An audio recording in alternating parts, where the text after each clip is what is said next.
So I'm excited. We've got a lot of good skating in this video. I got a really good compliment today. Somebody wrote me a message on Instagram and he said, the skateboarding community is lucky to have somebody like you. Somebody that takes a lot of photos of everybody, somebody that documents everything through video. And I felt like that was a really good compliment. It was a really genuine, well thought out compliment. And these days, there's not a lot of people giving well thought out compliments like that. So I'm really happy to be the recipient of one. Some of you guys might think I don't have feelings, and that I don't recognize my feelings when I'm feeling them, that I have a heart of stone, but actually I do have feelings and I do recognize what I'm feeling at the time. And it felt good to get that compliment. I don't always look to other people to get my validation. I don't really care that much about validation, but it still feels good to get those words of affirmation sometimes. It helps push you forward. So there was good vibes all around at the competition or cookout or whatever you want to call it.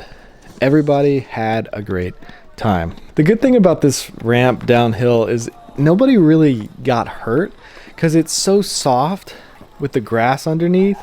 It kind of absorbs all the impact. Listen to this clip where Zach is telling her, just bend your knees, don't pop. And then this happens. No pop, bend his knees. You okay? Yeah.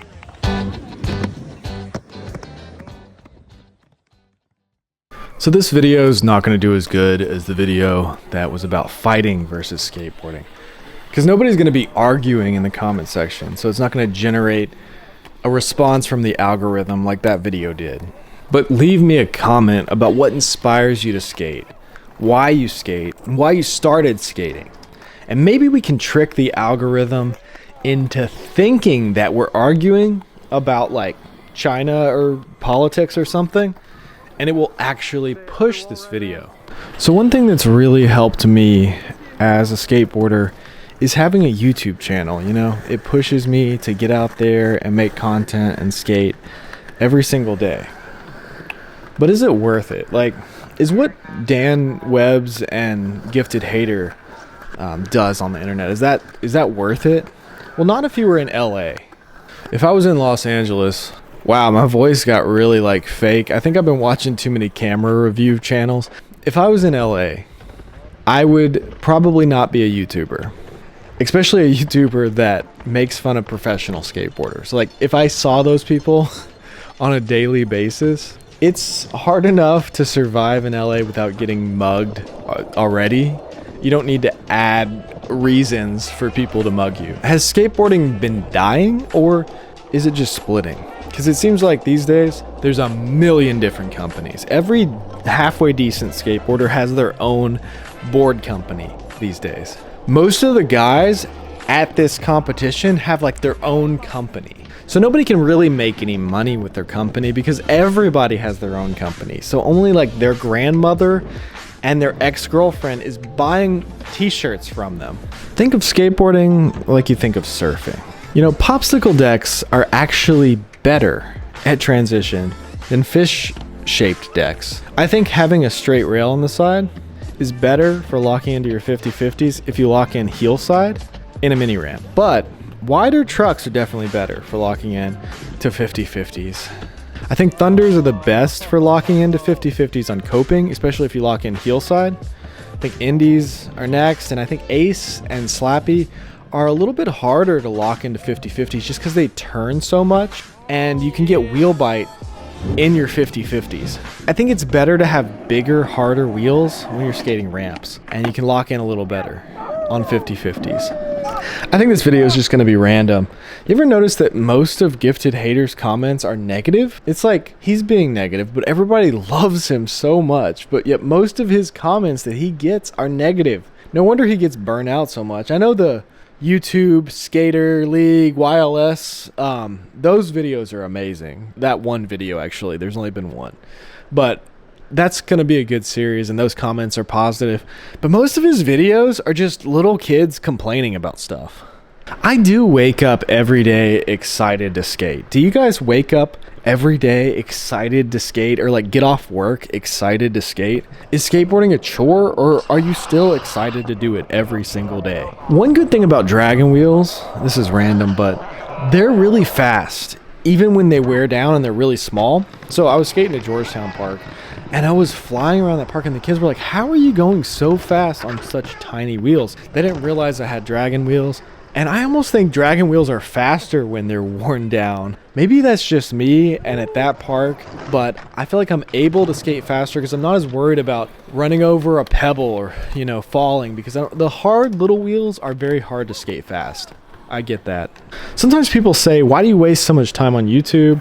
Why do you waste so much time making YouTube videos? Why don't you just focus on getting better at skateboarding? But YouTube is what makes me good at skateboarding. It's what makes me better at skateboarding. Like, for my age, YouTube has made me a lot better than my contemporaries, people that I skated with when I was younger.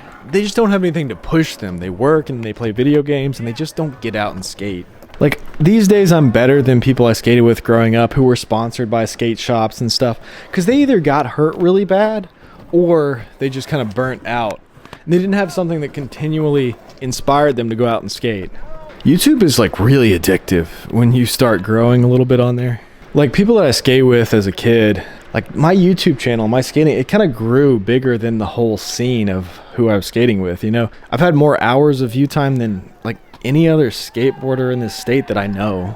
Is there anybody else that really makes YouTube videos around here? If so, hit me up. Let's make a video together.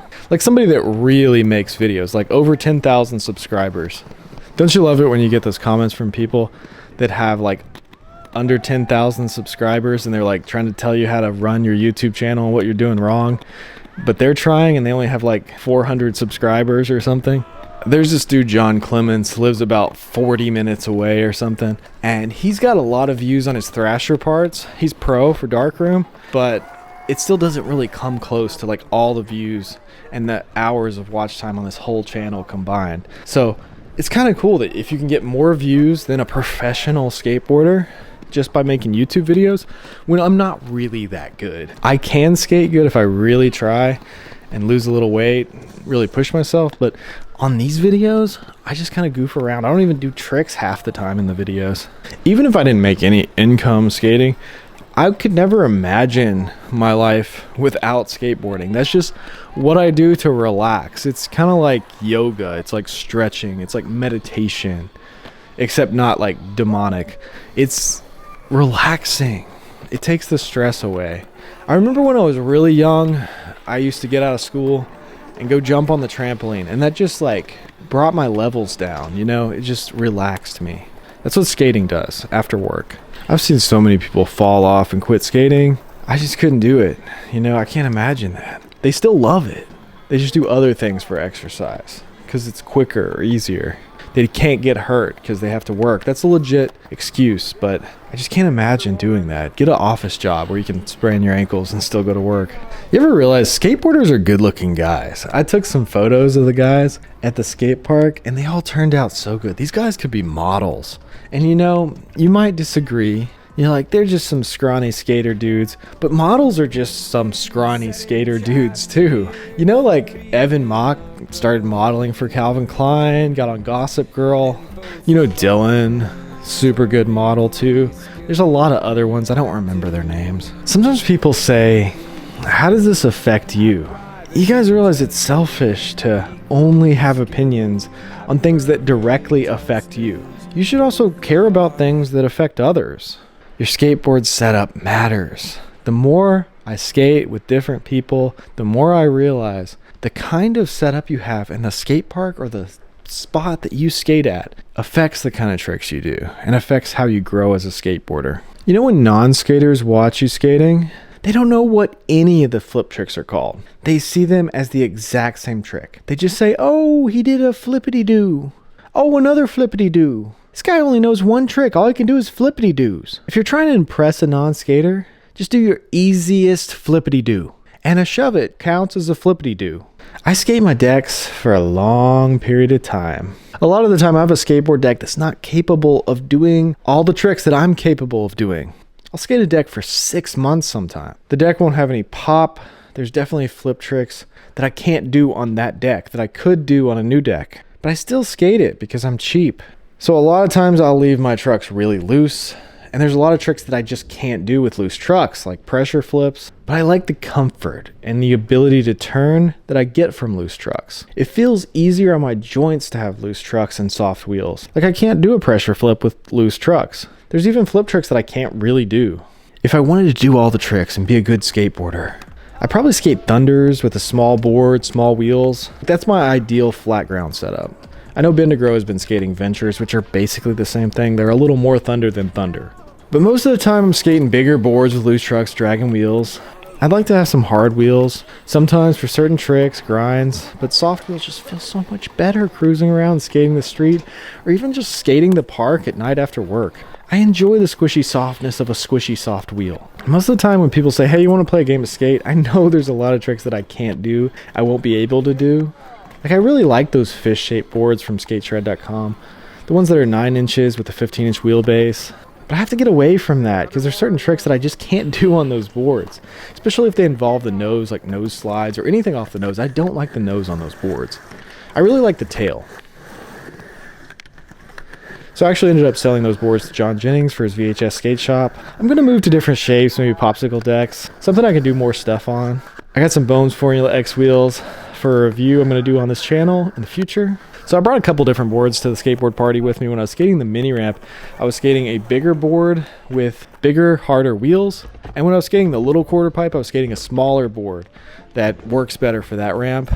So I just seamlessly like switched about different boards for different things. The Thunders on the big mini ramp just make me feel closer to the ground, and I just feel like I can lock into 50/50s a little bit better. So my board got stolen from the skate park, and I went to look for it. I couldn't find it anywhere. I just left it sitting by the mini ramp for just a second while I was filming these two guys skating this quarter pipe. And then it was gone when I looked. I finally found it, and it was a little kid that stole it, so I let him skate it. As an American, it's really hard to figure out how to be ashamed of yourself because we're taught that all the things that we're supposed to be ashamed of are things that we're supposed to be proud of. Like, even if I try really hard to be ashamed or have a sense of guilt or feel bad about something from my past, it's like I can't do it. Like, I'm proud of everything I've done, but that's not necessarily good. These days we're taught that we're supposed to like feel good about our bodies or like the way we look. What? No, you're not. We're really confused. We think that being prideful in our own accomplishments or like our looks is a good thing. We've got evil and good mixed up, and we can't see the difference. So I had a good time skating with all the homies. I always enjoy skating with other people. Actually skating with other people who are actually on a skateboard and not a scooter or a bicycle is crazy. I have so many clips from this day. I'm probably gonna have to make a whole nother video about some other topic with some of the clips. Everybody skated really good. A lot of interesting personalities, a lot of different kinds of people were at the park this day. People came from all over the place. I met a lot of new friends and had a great time. I hope you guys enjoyed this video. If you like this kind of content, scroll through my channel, check out my other videos, and hit that subscribe button because I got a lot more videos to come. Thanks for watching.